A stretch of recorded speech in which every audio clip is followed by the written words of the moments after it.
Ang tulong natin ay nasa pangalan ng Panginoon.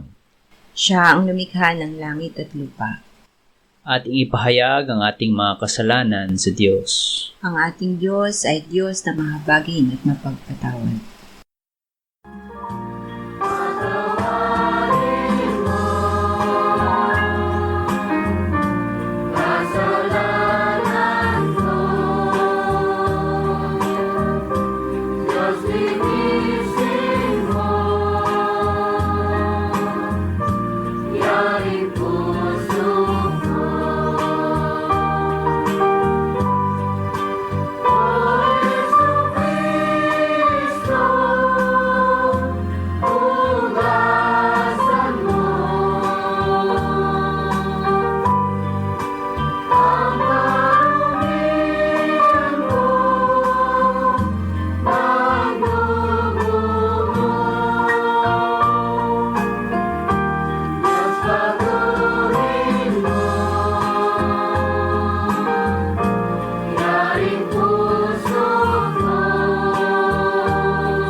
Mapalad ang tao na pinatawad na yaong kasalanan at nalimot na rin ang kanyang nagawang mga pagsalangsang.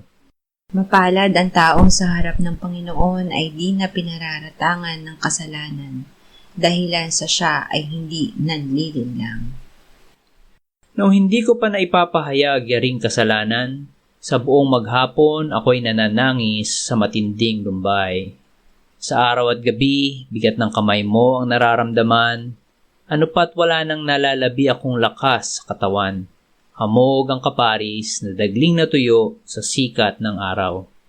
Ako ay lumapit sa iyong harapan at salay inamin. Ang aking nagawang mga pagsalansang di ko inilihim. Pinagpasyahan ko ang lahat ng ito sa iyo'y idaing at aking natamo ang iyong patawad sa sala kong angking.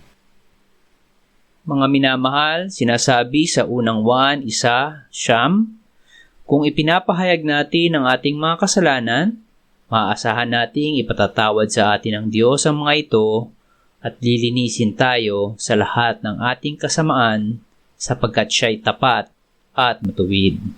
Salamat sa iyo, O Diyos. Pinatunayan mo ang iyong pag-ibig sa amin nang si Kristo ay mamatay para sa amin noong kami mga makasalanan pa. Ngayon ay buksan mo ang aming mga labi at kami ay magpupuri sa iyo.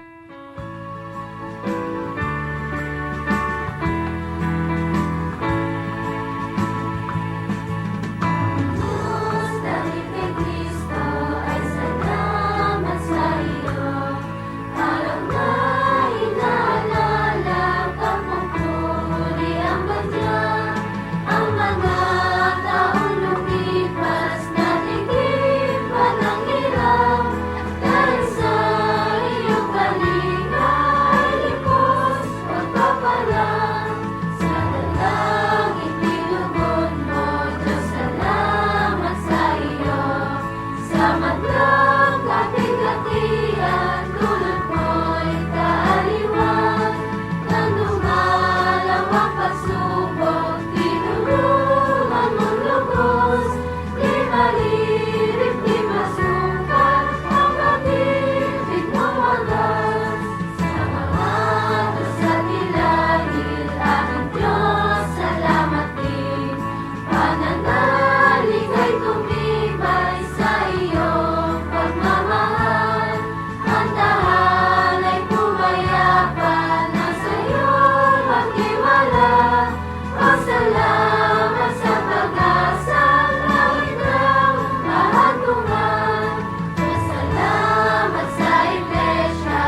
Exodo 13:11-13.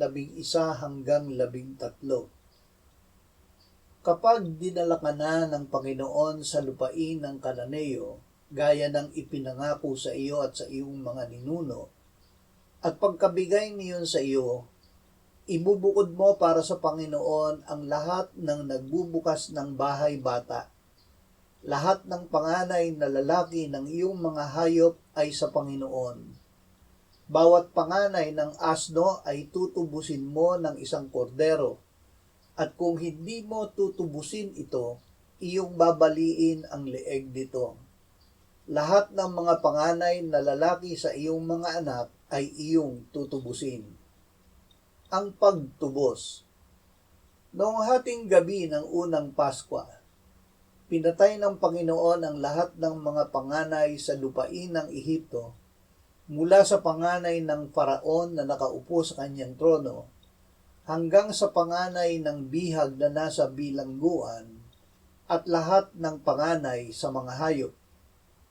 Dahil dito, lahat ng panganay na lalaki ng tao at hayop ng Israel ay sinabi ng Panginoon na kanya. Lahat ng panganay na lalaki ng hayop ay ihahandog sa Panginoon, maliban sa asno na marumi na upang maihandog ay kailangang tubusin ng isang kordero. Kung ang asno ay hindi tutubusin, babaliin ang leeg nito. Ang mga anak na lalaki ng Israel ay tutubusin din. Ang kordero na pangtubo sa kanila, ang kahalili nila bilang handog sa Panginoon. Awit 111:7-10. Ang mga gawa ng kanyang mga kamay ay matuwid at makatarungan. Ang lahat niyang mga tuntunin ay mapagkakatiwalaan. Ang mga iyon ay itinatag magpakailanpaman. Ang mga iyon ay ginagawa sa katapatan at katuwiran.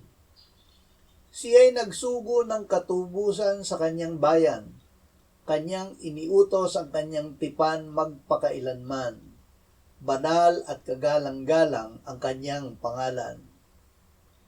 Ang pagkatakot sa Panginoon ay pasimula ng karunungan. Ang lahat na nagsisigawan nito ay may mabuting kaunawaan. Ang kanyang kapurihan ay mananatili magpakailanman.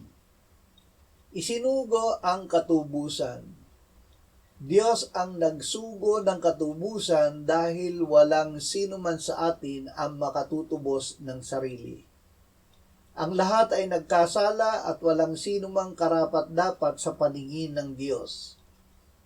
Nang dumating ang ganap na kapanahunan, isinugo ng Diyos ang kanyang anak na ipinanganak ng isang babae at ipinanganak sa ilalim ng kautusan upang tubusin ang mga nasa ilalim ng kautusan upang matanggap natin ang pagkupkop bilang mga anak. At sapagkat tayo'y mga anak, isinugo ng Diyos ang espiritu ng kanyang anak sa ating mga puso na sumisigaw, Aba, Ama. Kaya tayo ay hindi na alipin kundi anak, at kung anak ay tagapagmana. Kolosas 3:12-15. Bilang mga hinirang ng Diyos, mga banal at minamahal, magbihis kayo ng kahabagan, ng kabaitan, ng kababaang loob, ng kaamuan at ng katiyagaan. Pagtiisan ninyo ang isa't isa, at kung ang sino man ay may reklamo laban sa kanino man, magpatawaran kayo sa isa't isa. Kung paanong pinatawad kayo ng Panginoon, ay gayon din naman ang inyong gawin. At higit sa lahat ng mga bagay na ito, ay magbihis kayo ng pag-ibig na siyang tali ng kasakdalan. At maghari sa inyong puso ang kapayapaan ni Kristo, na doon ay tinawag din naman kayo sa isang katawan, at kayo'y maging mapagpasalamat. Paano tayo pinatawad ng Diyos? Tayo'y itinalaga sa pagkukupkop upang maging mga anak ng Diyos sa pamamagitan ni Hesukristo. ayon sa kabutihan ng kalooban ng Diyos para sa ikapupuri ng kanyang maluwalhating biyaya na ipinagkaloob niya ng walang bayad sa atin sa pamamagitan ng minamahal.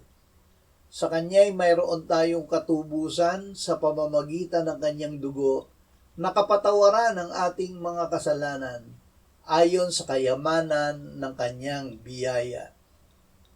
Lucas 2:22 hanggang 26. Nang sumapit na ang mga araw ng kanilang paglilinis ayon sa kautusan ni Moises, kanilang dinala siya sa Jerusalem upang iharap siya sa Panginoon. Ito ay ayon sa nasusulat sa kautusan ng Panginoon, ang bawat panganay na lalaki ay tatawaging banal sa Panginoon.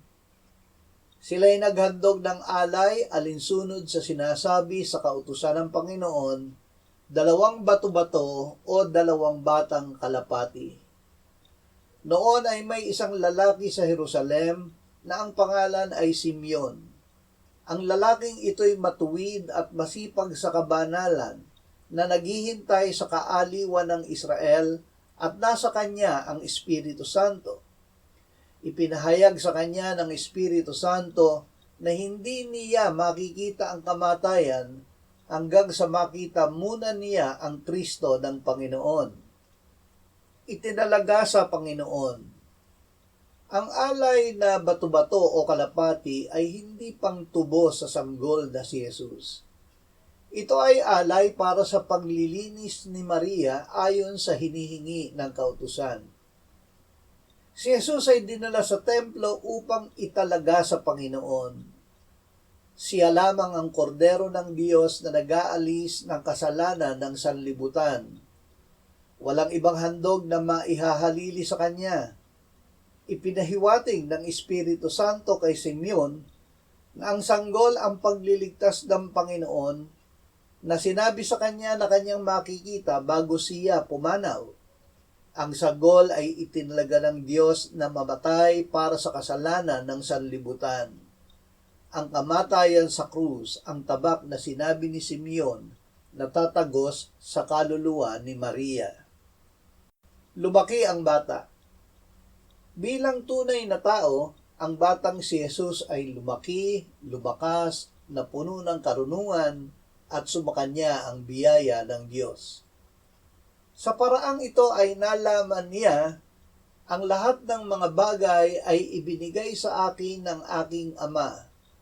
Walang nakakakilala sa anak kundi ang Ama, at walang nakakakilala sa Ama kundi ang anak, at sino mang piliin ng anak na pagpahayagan niya. Hindi makakagawa ng anuman ang anak sa kanyang sarili, kundi ang nakikita niyang ginagawa ng Ama, sapagat ang lahat ng mga bagay na kanyang ginagawa ay siya ring ginagawa ng anak.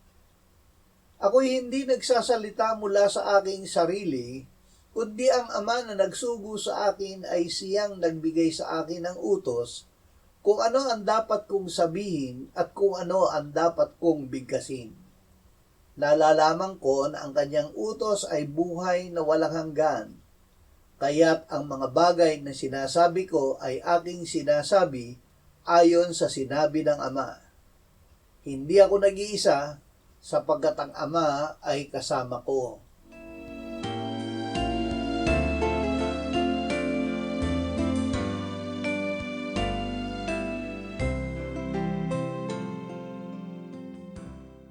Manalangin tayo. Panginoong Hesus, sinabi mo, malibang kainin ninyo ang laman ng anak ng tao at inumin ang kanyang dugo, kayo ay walang buhay sa inyo. Ang sino mang kumakain ng aking laman at umiinom ng aking dugo ay may buhay na walang hanggan, at akin siyang muling bubuhayin sa huling araw. Sapagkat ang aking laman ay tunay na pagkain at ang aking dugo ay tunay na inumin. Siya na kumakain ng aking laman at umiinom ng aking dugo ay nananahan sa akin at ako sa kanya. Kung paanong buhay ang Ama na nagsugo sa akin at ako ay nabubuhay sa pamamagitan ng Ama, gayon din siya na kumakain sa akin siya man ay mabubuhay sa pamamagitan ko. Panginoong Hesus, aming tagapagligtas, tinatanggap ka namin sa oras na ito bilang aming tinapay ng buhay. Tinatanggap namin ang iyong katawan na ipinako sa krus, namatay, inilibing, binuhay na muli, at iniakyat ng Ama sa kanyang kanan sa langit bilang aming tunay na pagkain. Tinatanggap namin ang iyong dugo na nabuhos sa ikapagpapatawad ng aming kasalanan bilang aming tunay na inumin. Manahan at mabuhay ka sa amin upang kami ay mamuhay sa pamamagitan mo kung paanong ikaw ay namuhay sa pamamagitan ng Ama. Salamat, Ama, sapagkat dahil kay Kristo, kami ngayon ay nakapamumuhay kasama mo kaisa ng Espiritu Santo. Sa iyo ang lahat ng kaluwalhatian, ngayon at magpakailanman. Amen.